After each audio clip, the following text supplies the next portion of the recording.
When a nation has true strength, it doesn't need to borrow power from anyone. And today, that's exactly what the world is saying about India. A new India, one that doesn't rely on foreign support, one that isn't part of any military alliance, has quietly rewritten the rules of global defense manufacturing, and this self-made India has now shaken a country that has long been backed by some of the strongest NATO nations. That country is South Korea. Recently, South Korea made a bold announcement. By 2030, it aims to become the world's fourth largest defense exporter and the fifth largest military power, right after the US, Russia, China, and India. It's an ambitious goal, no doubt, but South Korea has always had a major advantage: full technological backing from NATO countries, especially the US, Germany, and France. These nations helped South Korea build its warships, submarines, and fighter jets. In short, South Korea's defense ecosystem is built on foreign support and military alliances, but just when South Korea was climbing the global ladder, an unexpected challenger appeared in its path. And that challenger is India.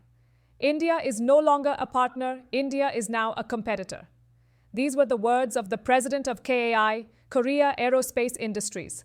A single sentence, yes, but a massive acknowledgement. Because it means South Korea now openly recognizes India as a serious player in the global arms race. In just one decade, India has done what many believed was impossible without alliances or foreign dependence.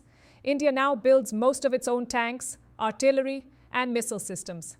India has dramatically reduced its reliance on imported weapons. And India has transformed from a defense buyer to a defense exporter. This is what has truly shaken South Korea. India achieved without NATO what South Korea could only do with NATO. Why South Korea is worried. South Korea plans to double its defense exports in the next 5 years. It wants to sell its K-2 Black Panther tanks, KF-21 fighter jets, submarine technology across the world. But India's rapid rise is directly disrupting those plans.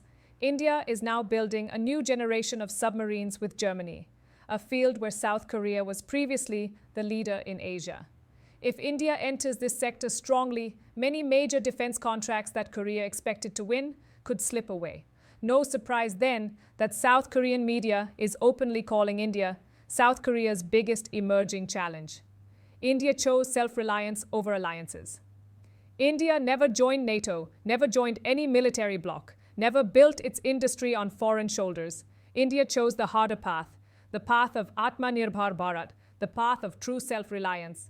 And today, that hard path has become India's greatest superpower. India now exports defense equipment to over 150 countries, from drones to rifles, from missile systems to warships, Tejas fighter jets, Akash missile systems, anti-tank weapons, Indian naval ships, all are now gaining attention at global defense expos. In just 10 years, India's defense export growth has increased 25-fold. In 2023 to 2024 alone, India exported weapons worth over 21,000 crore rupees, without foreign dependency, without borrowing technology, without joining alliances, simply on the strength of innovation, reform, and self-belief. The world is pivoting toward India. This is the part that truly unsettles South Korea. The very same countries that once helped Seoul are now turning toward New Delhi. The France-India Rafale deal is moving into co-production. Germany has signed a major submarine manufacturing partnership with India.